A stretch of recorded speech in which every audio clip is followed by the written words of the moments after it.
And I think that's the most important one, is to have conversations with the individuals.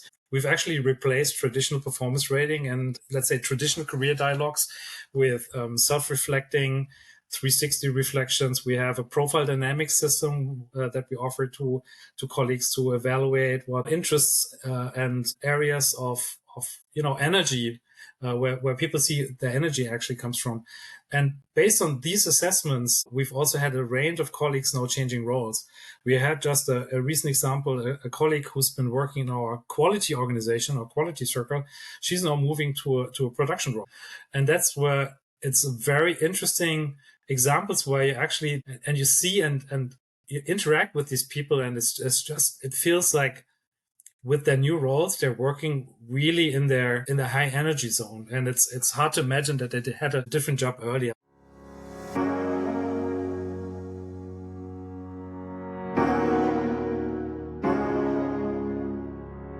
Welcome to the People Powered Solutions podcast. In this show, you'll gain expert advice and tips on building a thriving workplace culture with happy employees. I'm your host, Lorianne Duguay, and I'm thrilled to be spending this time with you today.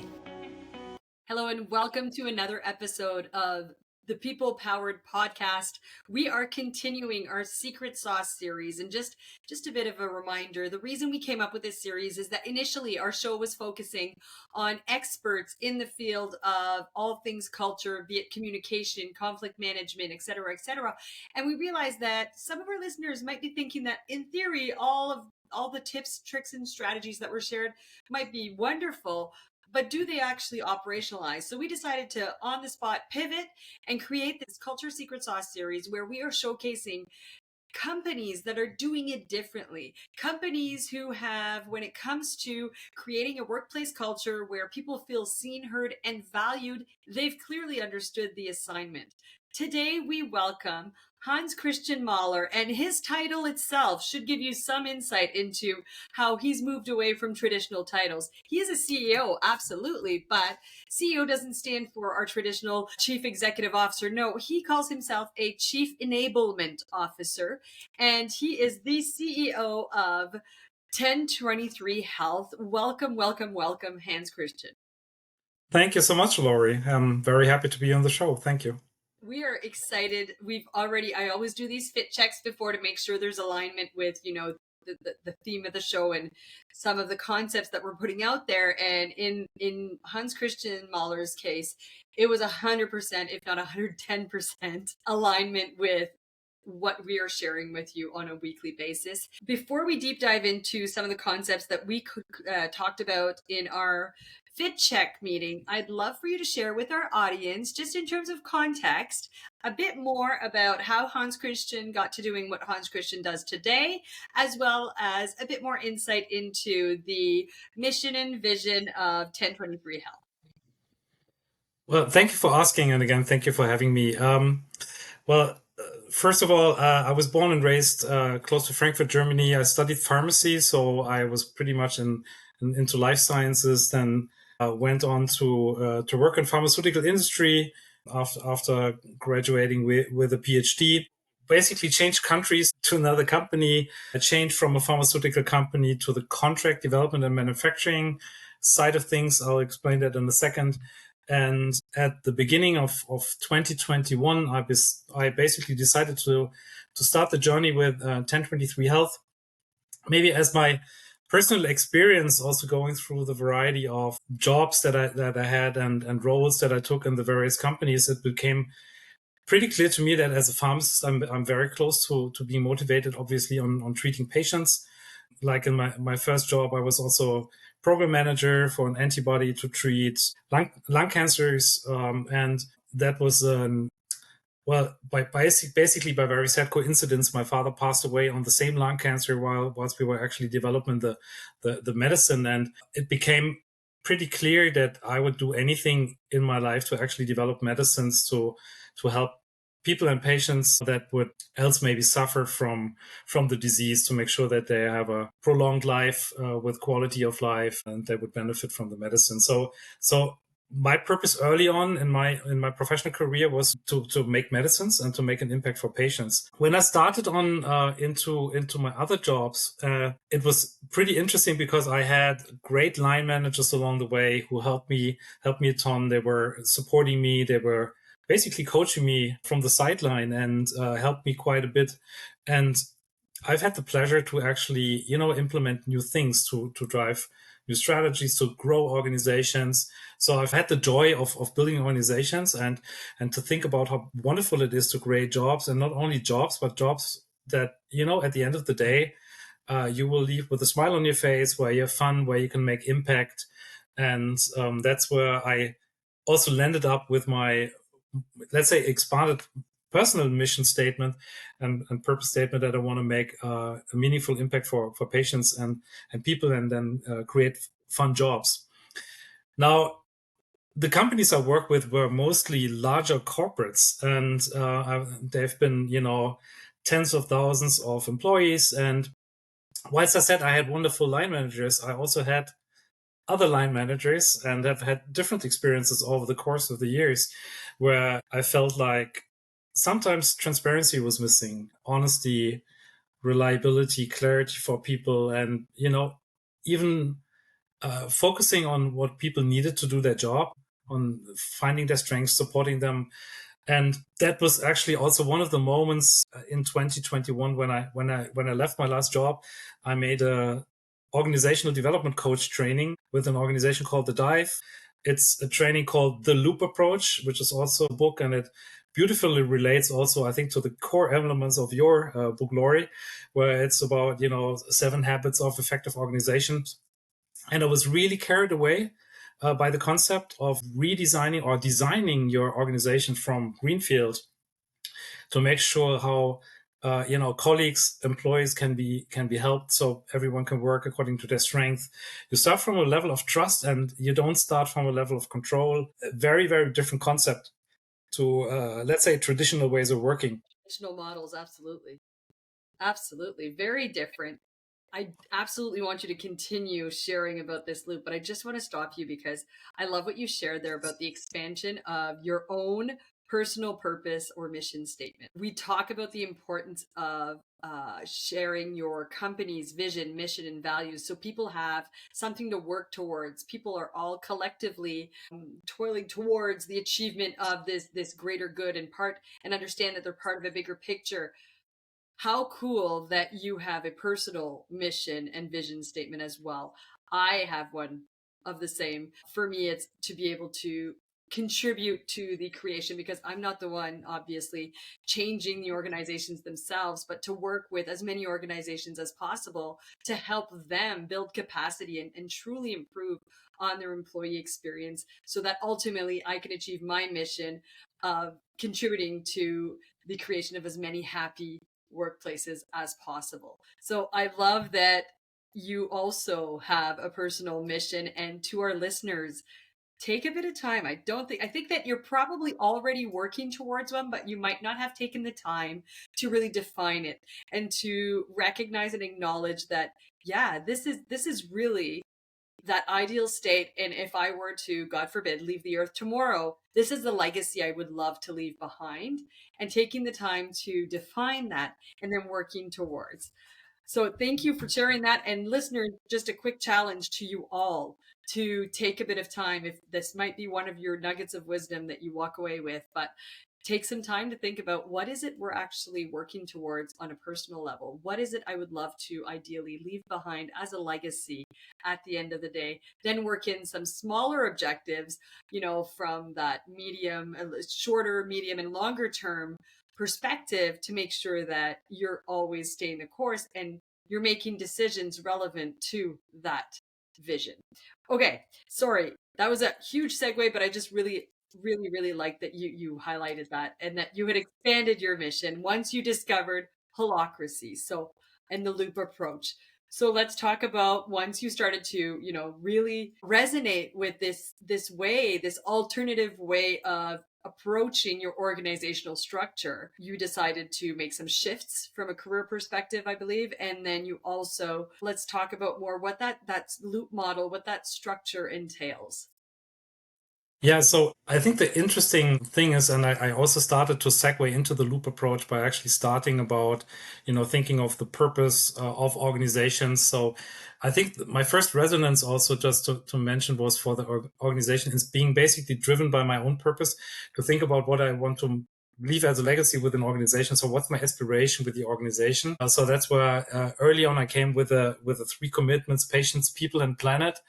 And the loop approach then basically takes these organizations into different exercises. And one of the exercises that we've actually did also and that was in September 2021 when we actually launched the company to the world, is we took everyone into an activity which is called the Purpose Tournament, where you have in groups of two, you're discussing about the purpose of your organization. Why does the organization exist? And obviously, it doesn't exist to make money. I mean, that is never a purpose. Um, and that's where we actually ended up with an internal purpose. And that purpose of the organization, I also think, is a different claim than any marketing claims that you typically on your website where you put your vision and mission. That's totally fine. We have an internal purpose that we're not putting on our website. And that was coming from all employees at the time, which is collaborating for a healthy life and planet. And that was the basic agreement that the whole team was making at this point of time. And it helps the organization also in its direction and in its modus operandi, basically, because it always puts all the decisions and everything you do under this North Star. So if a decision is in alignment with that purpose statement, that's basically where you want to go. And that was one of the activities, for example, with this loop approach we did. Now, the loop approach basically takes elements of the traditional holacracy, where it's about working in roles and circles.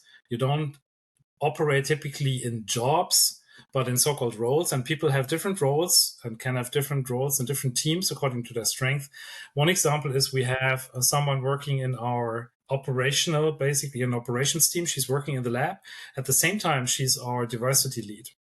So diversity officer, because that's her passion. She's contributing a lot. She's making great impact there. We have people in manufacturing team who are working in our sustainability team at the same time. So that basically means... How are you checking their passion? Like, how are you asking them about their passion? I'm just getting very specific and granular here. I love that idea that aligning them with kind of projects that enable them to continue to work towards the achievement of that passion. Yeah, no, absolutely. I think that first, when we started the company, it was about thinking about the roles and structure in the first place. So obviously we started about which major circles and roles exist. And that's where you got to start at some point anyway. Side note, the second person in the company was our now People and Culture Circle lead, aka Chief People and Culture Officer. And the third person who joined us was our sustainability co-lead, aka sustainability circle or sustainability lead. So that was also along the lines of how we actually ramped up the organization. Now, when you're generating roles, the concept of holacracy is that new roles may evolve. So all the circles are autonomous in creating new roles as required, which could be a result of refined accountabilities. You grow someone who did something A, B, C, maybe just does A, so you make a role for B and C. Now, we use a software system to actually monitor, describe all the role accountabilities, to evolve these roles. And in the system, you can also mark new roles as hiring. And hiring means that anyone in the organization can actually go and fulfill that role. So it's like an internal market, but that's just from the office side is where people basically, get a flavor of where they can actually contribute outside of their, let's say, core activities and core role. I think a second one is then basically, and I think that's the most important one, is to have conversations with the individuals. We've actually replaced traditional performance rating and traditional career dialogues with self-reflecting 360 reflections. We have a profile dynamics system that we offer to colleagues to evaluate what interests and areas of energy, where people see the energy actually comes from. And based on these assessments, we've also had a range of colleagues now changing roles. We had just a recent example, a colleague who's been working in our quality organization, our quality circle. She's now moving to a production role. We have had someone who's a lab technician. He became a business developer. He's a business development director now. Or we had someone working changing from our business development team. She's changed to people and culture. And that's where it's a very interesting examples where you actually, and you see and you interact with these people, and it feels like with their new roles, they're working really in their, in the high energy zone. And it's hard to imagine that they had a different job earlier. So I think it really helps with career development and the way to trying to understand and unleash a little bit where internal energy, where strength is, where interests are, and to align that in the organization. And the system of having roles and circles builds a framework that you don't have in traditional, let's say, pyramid organization, where people want to change departments and their current line managers hold tight to them because they don't want to let them go. And all that stuff that is happening within organizations when you have these changes. There's so much I love about that entire concept. One, the autonomy that it affords the individual. It empowers them to make their own kind of career trajectories, but also having the tools to, exercise said career aspirations. So yeah, I'm in a lab right now. I'm a lab tech, but I've always loved people and all things relevant to really improving the people management.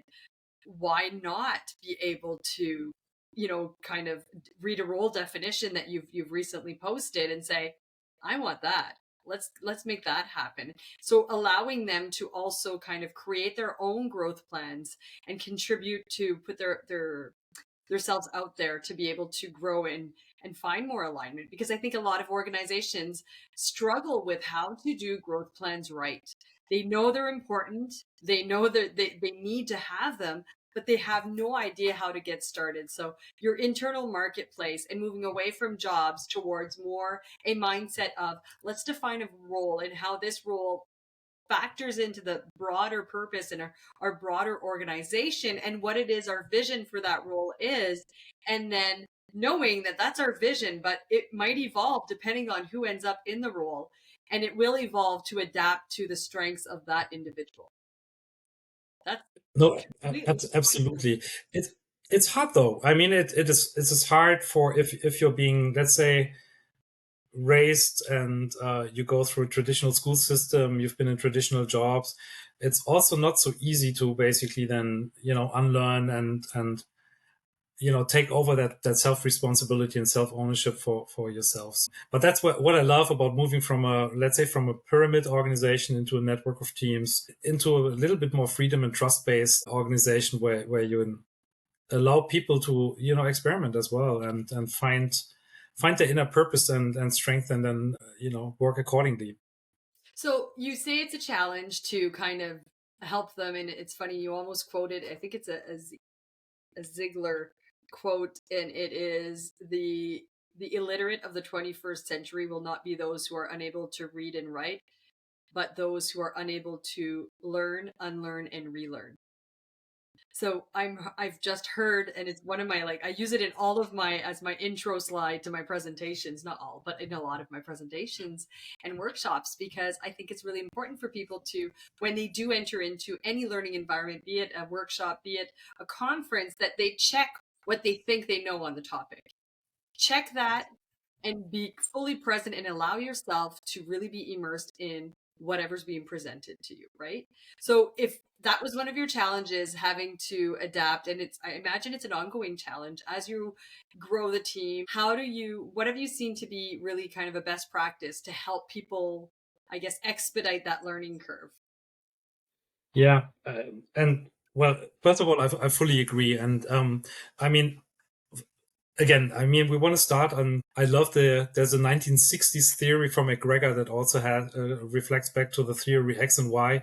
So I love to start with theory Y, that people are engaged. When people are engaged, they're motivated, they want to take over, responsibility, are engaged. And that's basically the circle. So start from a level of of trust, support with self-responsibility and ownership. Now, it's pretty clear that when you come in, and let's just make the case, you've been working in a large corporate for 20 years. Even if you wanted to buy a train ticket, it requires you 3 levels of managerial approvals, and it will take ages. And you gotta ask for permission. So coming into an organization where you're suddenly responsible to take these decisions, so how are we gonna support people? Well, first, I thought, well, I think it starts on the recruitment side. I mean, it's pretty clear that we have to have a certain level of fit from the organizational purpose and how we operate with the aspirations and preference and work style of a given candidate. So in other words, if someone actually loves to have a line manager telling him or her what to do in the next 2 hours, a company like ours would probably be a poor fit. Okay, so I think it's really to align on expectations also on that end.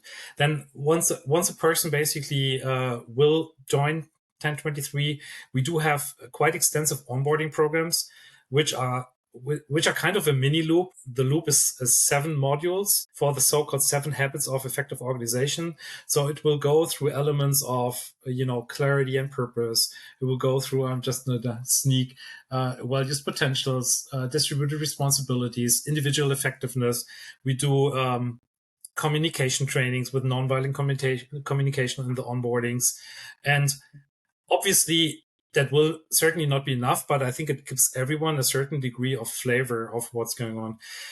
We do have frameworks also, and we started off, I loved the book No Rules, and I thought, why should a company have rules? At the end of the day, we thought, okay, we need a framework and boundary, because maybe having no rules will be totally overwhelming. If you come from such organizations, to have no rules would be totally mind blowing. So that's where we have these, we call it 1023 operating system, the 1023 OS. It's our company handbook. We do have frameworks, and these are then being handed over with the employment agreement, which is currently 2 pages, by the way. So we have a 2-page employment agreement. We have attached frameworks on how we operate, and that will then explain on organizational styles. There's one chapter in our OS which describes decision making. These are the questions you should ask yourself when you make a decision. Is it safe enough to try? What's the impact for the planet? What would our investors say? How would you decide if it's your money? Is the decision reversible or irreversible? To give you a flavor of understanding, to ask yourself to train your muscle in decision making. Absolutely. And everyone And the critical thinking piece, but having those reflective questions, because a lot of people don't even know where to start, especially if they're coming from an organization that adhered to command and control. You do this because I say so. This is the answer. This always. They'll have no clue where to even start, because even though they may have been conditioned otherwise in their youth, they have then been conditioned to adhere to very, I'm just going to follow instructions and don't understand how to make any decisions. Yeah, no, totally. And that's why I think, I mean, on the decision making, one example also, we don't have a travel regulation, and we will not have one. For people to just make a decision, there's a little bit of on travel in our company handbook, but in essence, you will not find rules like if it's 500 miles away, it's okay to use a plane, and then you should use economy or business class, blah, blah, blah. It basically says, go think through and decide what is the most appropriate situational decision. And it was interesting. We had a company event at the beginning of 2023, and we did start the company in Basel, Switzerland, and then we also made an acquisition of another company in Switzerland. And so we had brought everyone together at one place. And I got so many emails of people asking which train ticket can I buy, and I mean, obviously we didn't want to make that decision, so that was already one of the toughest decisions to make for people in the organization, saying, how shall I travel? Or also in part of the onboarding, we are handing out onboarding sheets for people to self-reflect and self-evaluate. One question is, what is your personal purpose? Why do you wake up in the morning? How to make you happy? What did you not like? Strengths and weaknesses we are asking about. Contributions to SDGs. So the idea is to start everyone to train their muscle and use their muscle more on decision making, self-reflection, and driving basically ownership, and let's say also level of entrepreneurship at the if you want. Okay, so Hanns-Christian, everything you just shared is making my brain, fire in all directions because it is so impressive and so different from the way that most organizational models operate in general. So if you don't mind, I'd like to revisit a few pieces. Number one, your travel no rules thing. Love it. I worked for an organization where this is not even a joke. We had to write the time that we purchased our coffee. Because if we purchased our coffee at 2 p.m., that was neither lunch or dinner, so it wasn't eligible. Okay. And they would spend time returning the travel expense claim to us, asking us to redo it and resubmit it. So think about the time and the cost involved in that whole situation for my $1.32 coffee, right? And unfortunately, I'm not totally surprised to hear such rules, because it also, I mean, I've had a variety of experiences over the years, unfortunately decades of work experience. And that's why when you start from a level of control and then you're getting this into so much bureaucracy, is, that's where exactly, this is where you lose a lot of energy, resource, time, money, People, motivation, everything. people, you're And gonna lose people if you're starting from that point of control. Only certain people will tolerate that for long enough, and unfortunately, they're not the caliber of talent that you need to thrive at the end of the day. The other thing I want to touch on is your guiding principles as opposed to rules, the no rules thing, and how you provide these frameworks. So, what you're in fact doing, again, just truly, truly walking the title of you're enabling them as chief enabler officer, you're enabling them to hone their critical thinking skills. You're giving them a framework to work within without restricting them to that framework neither. I do something similar in my workshops. I don't do ground rules. You know how you'll get into a workshop and they'll post the ground rules? I'm like, no, we're all adults here. We're going to come up with some shared commitments that we're all going to, come share and adhere to as we navigate our journey together, our learning journey together. And so I'll usually put a few sample ones that are often popular, and obviously I talk about Vegas rules, and everybody's always super excited to say, oh, I know what that means. What happens here stays here, and that speaks to confidentiality and being respectful and not sharing any information that might enable someone in the room to identify who you're referencing. Also talk about commit to loving it for a minute, and that speaks to checking, kind of to the point we were just going, checking everything you think you know about the topic and giving a chance, suspending all judgment and giving a chance to whatever concepts are being presented today. And at the very onset, just thinking, this is the best thing I've heard since, sliced bread was invented. I think this is amazing. And starting from that point to truly give these new concepts a chance. And then if you decide to disregard them. So really doing these shared commitments. And it sounds like those frameworks that you're providing at onboarding are kind of a similar purpose of, okay, here's some of the things that might come up for you, and here's some ways that you can manage this, but we trust you to manage it in a way that makes sense to you. And the last piece I really want to talk about is just this notion of, you use the example of the travel and having that event and people not knowing. It's true. That's how people are. I actually have brought into my team an ex-colleague that we worked together in the organization we worked for. And when she came on board, I'd ask her, do you think you can put something together relevant to this? This is kind of what the client seems to be wanting. Do you have any ideas of how we might do that? And she'd be like, well, I was thinking we could do it that way. Are you okay if I do it that way? I'm like, there's no approval to be had here. Like, if you think it makes sense, and that's the important part. And so after 2 weeks, she came back and she's like, I gotta tell you, like, it almost feels surreal that I don't need to ask approval and I'm allowed to have my own ideas, and my ideas are actually celebrated. What does that tell you? It tells you that person feels valued. So being able to afford them that autonomy, being able to coach and provide the frameworks to work within to guide and support them as they apply and start to hone that autonomy. That's how you build confidence. And that, folks, is how you help people feel seen, heard, and valued, so that you're not stuck in that eternal recruitment loop. If you're stuck in the eternal recruitment loop, odds are there are improvements to be had somewhere in the organization, right? Oh, totally. Full agreement, Laurie. Absolutely. Okay, so the no rules thing is something that's really important. You've alluded to trust a lot throughout our chat so far. Do you want to share a bit more, maybe best practices or what you've seen really helps and supports higher levels of trust within an organization? Yeah, so maybe also to the frameworks and on because the one thought I also had when you mentioned the frameworks again is obviously we also start from a level of shared values. I mean, you got to start from a level of shared values and where you want to go.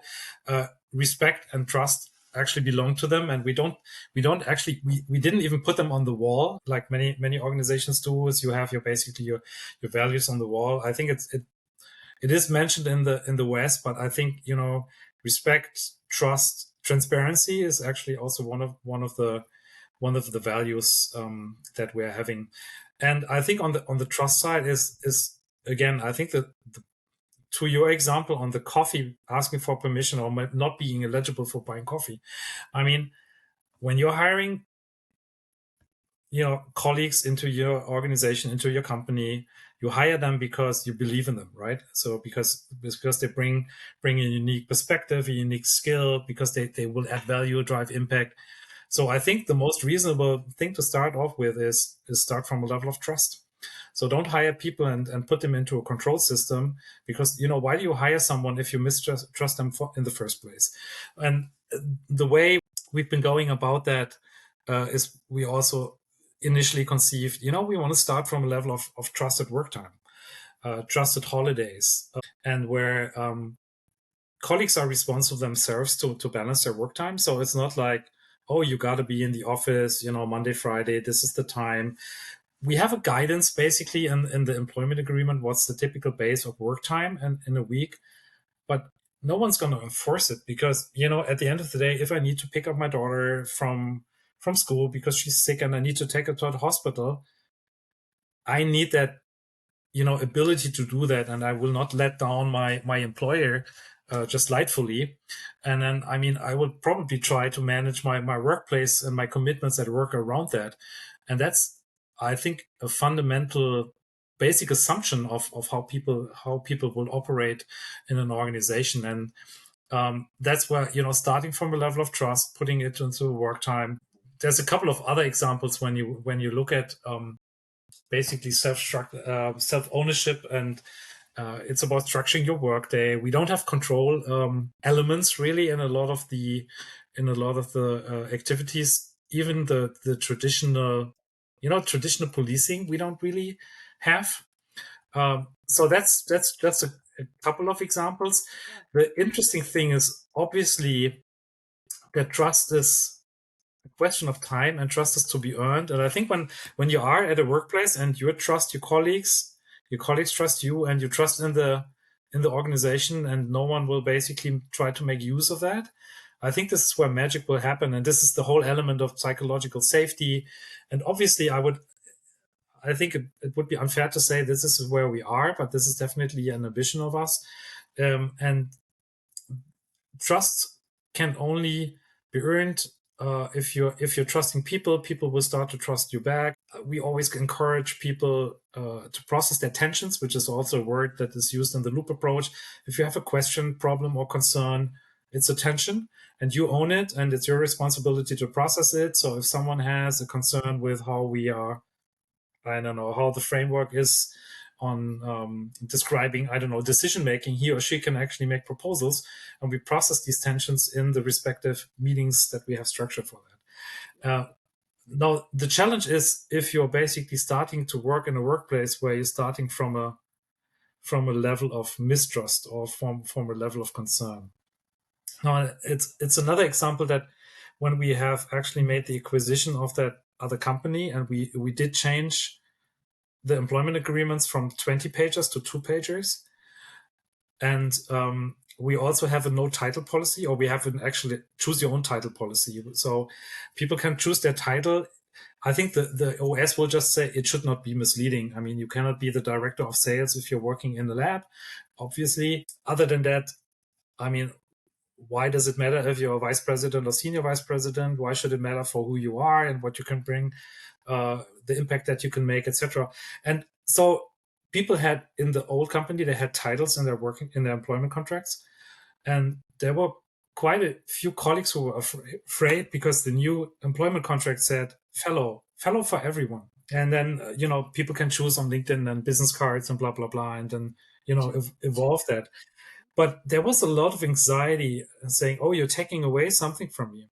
And there was interesting dialogues in course of this change where I was also involved. We had people from people and culture involved, and saying, so what is your concern? And so I was like associate director yesterday.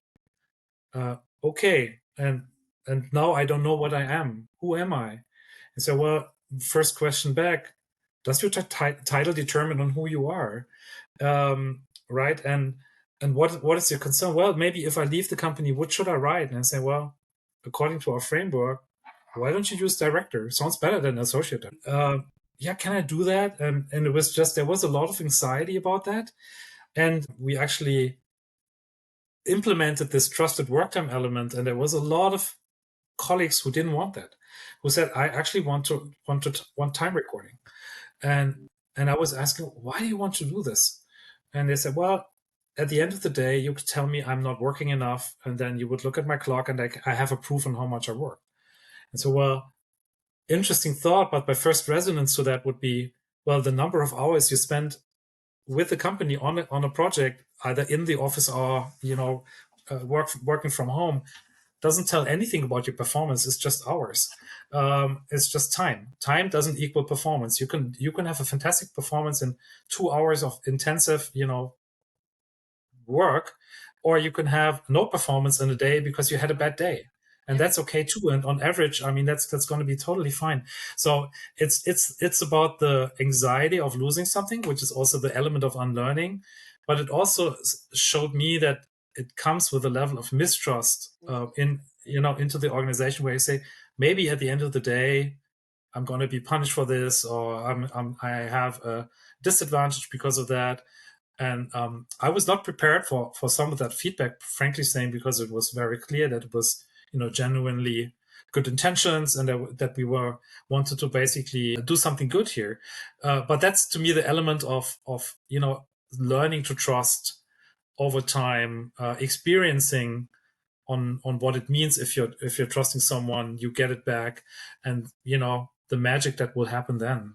Absolutely. So I'm hearing a few things I want to highlight here. One, understanding when it comes to trust, and understanding when you're wanting to roll out these new initiatives, that everybody's coming into that workplace with some baggage of sorts. So it's your responsibility to help them unload that baggage, and to ask the questions, and to help them reflect on these questions. So certainly understanding that as you're bringing new people on into the organization, they're not coming in with a blank slate. They're coming in with some conditioning of sorts. So to make sure that you're aware of that, and you're creating, you use the perfect term, that psychologically safe environment for them to process some of that baggage, in order to get them to the place they need to be, to then adopt a different mindset, to adopt this, very progressive mindset. So certainly I can see how that would have been a challenge.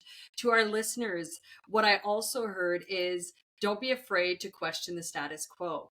If there are rules and controls, think about and reflect, what current practices do we have that are in fact a control?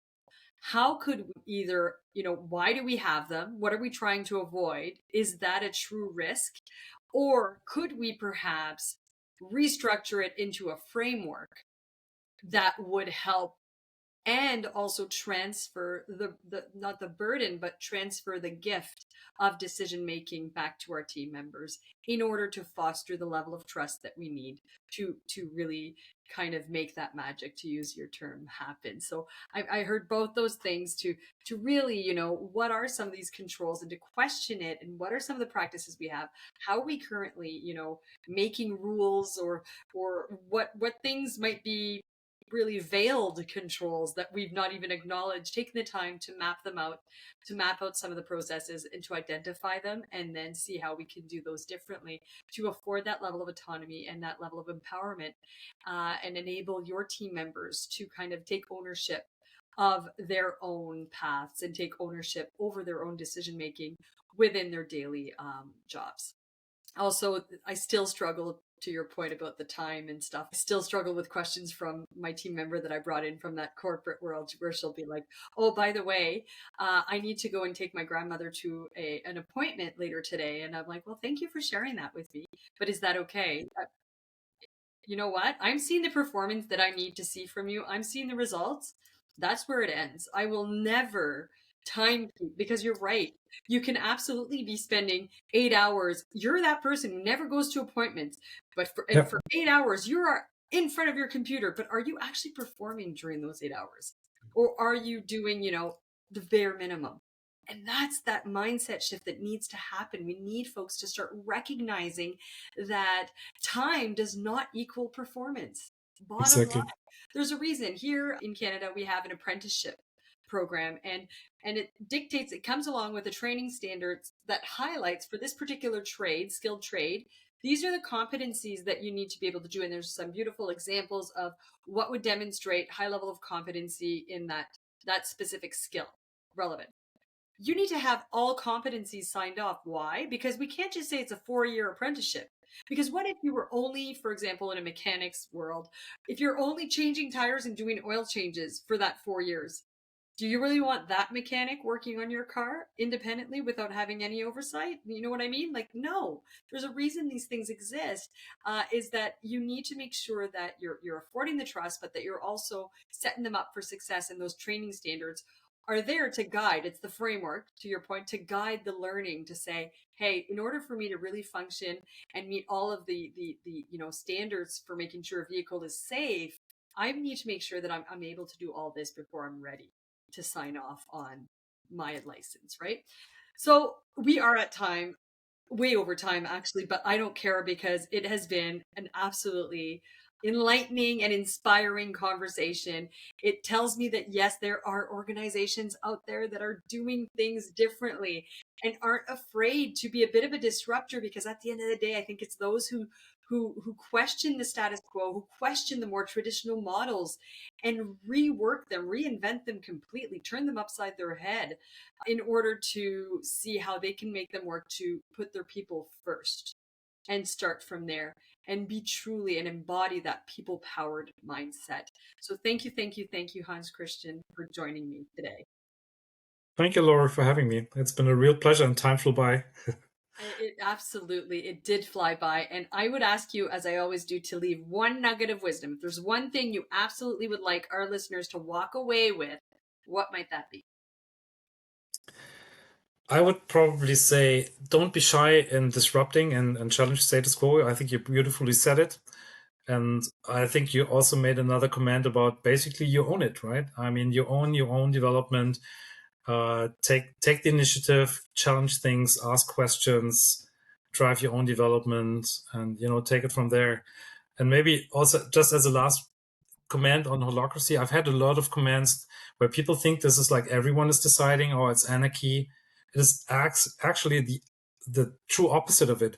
It's an evolutionary organization where people can be their true selves, where they can grow if they want to take ownership, and if they are basically growing into that role. And I would encourage everyone to take their own development into their hands. Yeah, absolutely. Own it. It's your development, own it. And as a leader, as an organization, make sure that you're providing the systems that facilitate and enable them to do just that. So thank you, listeners, for yet another powerful episode of People Powered Podcast. As I always do, I ask that you take one nugget of wisdom, one little thing that you heard today that really kind of resonated, and you identify an action you can do today with that one thing, and go do that. Well, folks, thanks for joining us for yet another enriching conversation. To hear more about today's guest, make sure to check out the links in the description of this episode. Want to continue the conversation? Then head on over to our social media platforms, all of which are also linked in the description, to keep it going. Finally, don't forget to subscribe to make sure you don't miss another valuable episode. Well, folks, thanks for joining us for yet another enriching conversation. To hear more about today's guest, make sure to check out the links in the description of this episode. Want to continue the conversation? Then head on over to our social media platforms, all of which are also linked in the description, to keep it going. Finally, don't forget to subscribe to make sure you don't miss another valuable episode.